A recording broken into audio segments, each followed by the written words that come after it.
Bitch, I bet I would. On the low, what's up with you, ho? Bitch, you smoking dro. Bitch, you know, bust like 44 when I spit that flow, cause we go.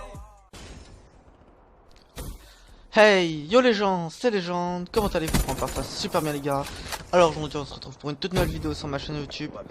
Donc cette toute nouvelle vidéo ce sera donc comme sujet un top 10 des meilleures armes pour ma part en hardcore les gars.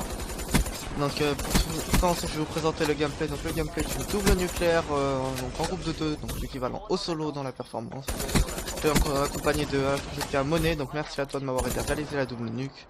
Je crois que lui aussi avait réalisé la double, la nucléaire. Ça devait être une triple nucléaire en équipe les gars.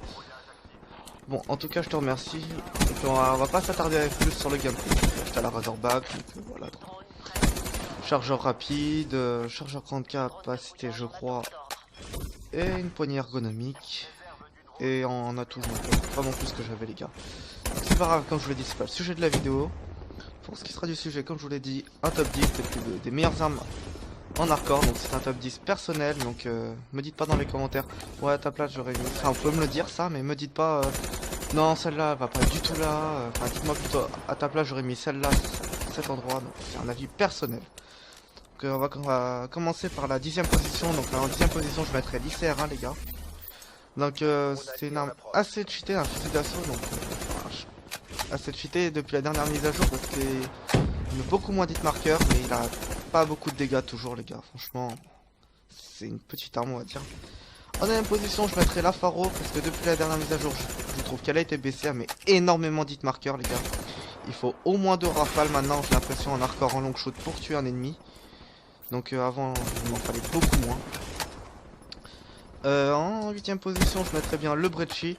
Le Brecci c'est un pompe qui a une portée énorme, franchement il one shot en hardcore. Donc c'est l'un des meilleurs pompes du jeu. Franchement il est hyper cheaté les gars. Donc j'ai une nucléaire qui arrive bientôt avec sur ma chaîne. Je ne sais pas quand, je vous en dis pas plus. En 7ème position on a le MR6. Donc un petit pistolet hyper facile à manier. Donc il est en coup par coup les gars. Et bah franchement on va pas dire qu'il est nul à chier parce qu'il tue en une balle, voire 2 en hardcore. Si vous avez du shoot bien sûr. Et il fait vraiment chier énormément de monde. Je sais pas si vous avez remarqué, il y a énormément de monde qui joue puis qui vous démonte en hardcore parce qu'il est super cheaté, voilà, il faut mettre une balle. Donc en 6ème position je mettrai la Manowar, donc j'aurais pu la mettre dans les premières si elle avait de la cadence, les gars, il lui manque énormément de cadence, même si elle est super bien parce qu'elle tue vraiment en une balle ou 2 aussi. Donc c'est à peu près tout pour cette arme. Donc en 5ème position je mettrai la KN44 les gars.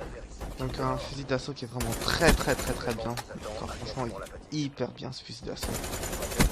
Vous mettez juste une petite poignée ergonomique histoire de vivre un peu plus rapidement, une petite crosse. Donc même si la crosse elle a pas l'effet sur le 3, vous en mettez une et vous verrez elle va toute seule, cette arme fait énormément de dégâts. Un petit petit marqueur mais... En 4ème position la Dingo, donc il y a un chargeur énorme franchement les gars, putain de chargeur. Et c'est ça que j'aime bien avec cette arme, c'est que on peut tirer, même si elle tue en 2 balles, franchement, une balle de loin, voire 2 pas plus. Elle est énormément cheatée. En 3ème position je mettrai la MUTA-7, donc il faut vraiment un bon shoot radical. Et vous pouvez même tuer 2 ennemis alignés en une rafale, elle est vraiment énorme cette arme. Donc je vous la conseille, tout simplement les gars. En 2ème position, la Kuda qui, je trouve, a été augmentée, mais j'en suis vraiment pas sûr. Elle a toujours été bien de toute façon cette arme en hardcore. Elle met des bons one, elle a une bonne cadence. Franchement, c'est une super arme. Juste la portée qui manque un peu parce que franchement, on va pas se le cacher, elle met énormément de marqueurs en tir de loin. Et puis c'est à peu près tout ce que j'ai à dire sur cette arme. En première position, les gars, on arrive enfin à la première place de ce top 10. Vous vous en doutez tous, on va mettre la Razorback. Et ouais les gars, c'était à peu près sûr qu'elle vienne en première position cette arme.